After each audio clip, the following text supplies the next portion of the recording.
Hello everyone, my name is Caden Cox. Welcome to my channel. Today's video is going to be a video that I wish I personally had when I started shooting my compound bow.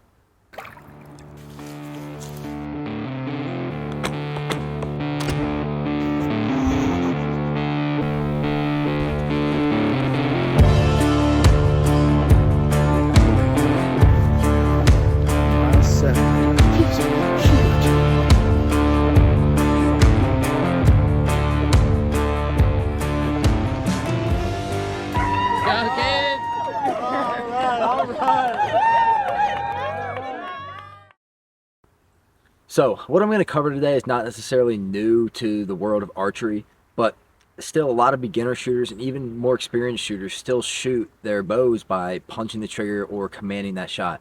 In fact, I shoot in an indoor archery league every Sunday, and I would be willing to say that maybe 3 to 4 people practice this idea of surprise release, including me, and these people are typically shooting the most accurately out of anyone.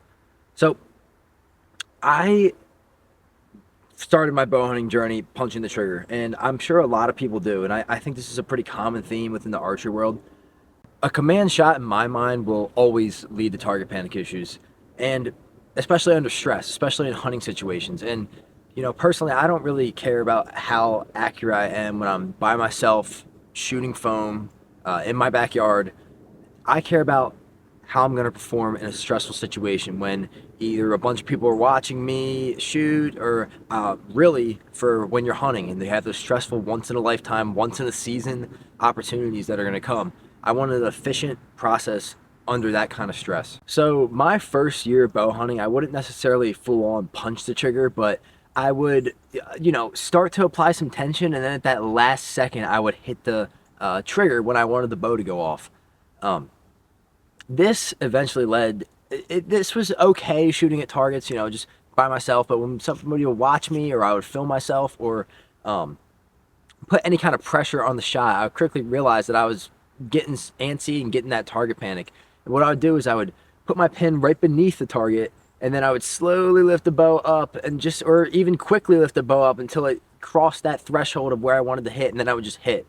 That's one of the worst forms of target panic, and that can lead you to, when you're under stress, just completely miss. So the intent of this video is not to go through all the mechanics of a surprise release. There are far more qualified and far more informational videos on YouTube from professionals like Joel Turner, Levi Morgan, who've done this for 20 plus years and really have a grip on how to explain this to people. There's even courses. I've yet to take Shot IQ, but Joel Turner's Shot IQ, I've heard just really good things about it, and I've been kind of able to piece together what that course is about through the various podcasts and YouTube videos on the platform. So simply put, the idea is to just apply pressure on your trigger slowly until the bow goes off. And this is a lot easier said than done. When you're transitioning from what I like to call la-la land of punching the trigger into a more controlled shot, surprise release style, it's when you're holding back and you're just waiting for it to go off, it feels like it's not going to go off, but you just have to just keep slowly applying that pressure on the trigger. And it can be scary because you don't know the exact moment in time when that bow is going to go off. But this is something you get used to, and you get significantly more accurate with it. So when I was initially learning how to do this surprise release concept, some shots I would get it and it would shock me, and I would be like, whoa, like it went off, and it shocked me, but everything was good. And then some shots I just really couldn't tell if I was doing it right. So this is the entire intent of this video. I'm going to show you just a universal method to actually identify whether you're doing the surprise release right or not. And all you're going to need is a smartphone, or if a relative or a family member has a smartphone, you're just going to need their slow motion feature on their camera. And what we're going to do is we're going to put that camera, let me just kind of come here.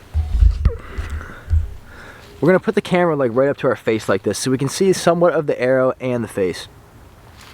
We're going to be drawn, and then you're going to go through what you think your controlled shot process is, and then I'm going to break down in a video us going through this and what to specifically look for.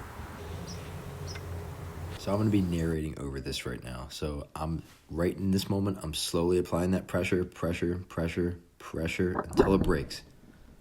So we're going to play this exact same video again, and what we're specifically going to be looking for are your facial features or your reactions to this shot going off. We're going to be looking at your eyes blinking, any tension in your movements, both before the shot and after the shot. So in a perfectly performed surprise release, the arrow is going to exit the bow, and then, only then, are you usually going to just blink your eyes. And that's what I consider react to the shot.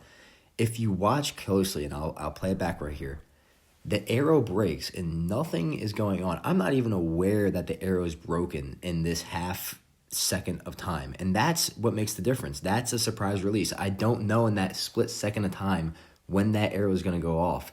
So I pull, and then that arrow breaks, and you can see the arrow's long gone before I even react to it. So there are no external inputs into the shot. Like, I'm not bringing up the trigger. My pen. I'm not bringing up my pen and bringing it. I'm just holding the pen and slowly squeezing. And as you can see, the arrow is long gone before I even know what happened.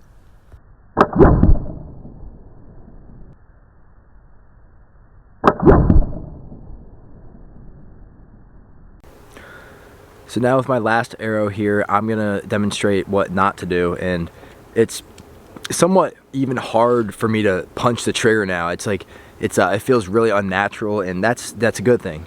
So we're going to go through what to look for when you're not necessarily getting that surprise release.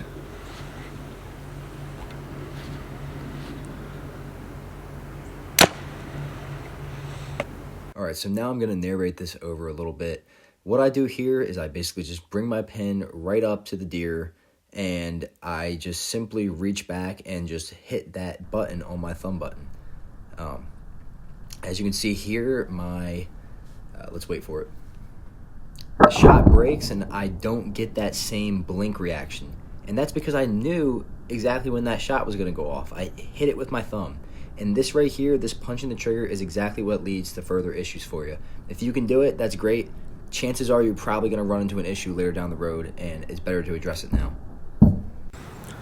Alright guys, this part of the video is going to serve as just a little advertisement on like why you should be practicing a surprise release. I'm going to be shooting 3 arrows. I'm about like 25-ish yards. There's obviously a little bit of pressure. I'm going to put 3 arrows downrange for YouTube, so they better be good. So we'll see how this works.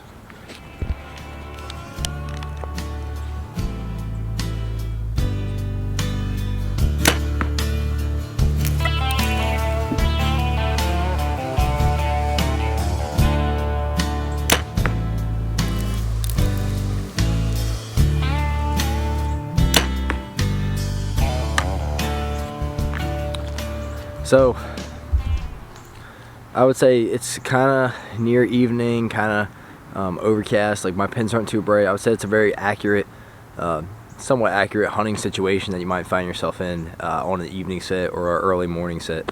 So let's go see our group.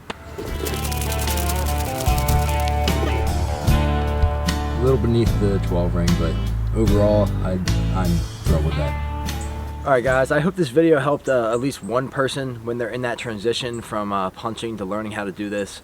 I know a video like this would have helped me, because I would find myself recording myself with my iPhone and just slowly watching what I was doing at that last second. That last second of the release is what actually matters. And yeah, so thank you for following along. It's kind of the off season right now for hunting. I really don't have any plans to hunt until spring turkey season. So if you guys have any ideas for other videos, leave them down in the comments. I'm a very new channel on YouTube, and any subscribes would help.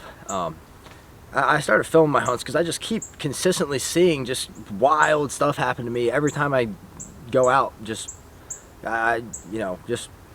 It's like, why, if I had a camera, man, the stories I could tell.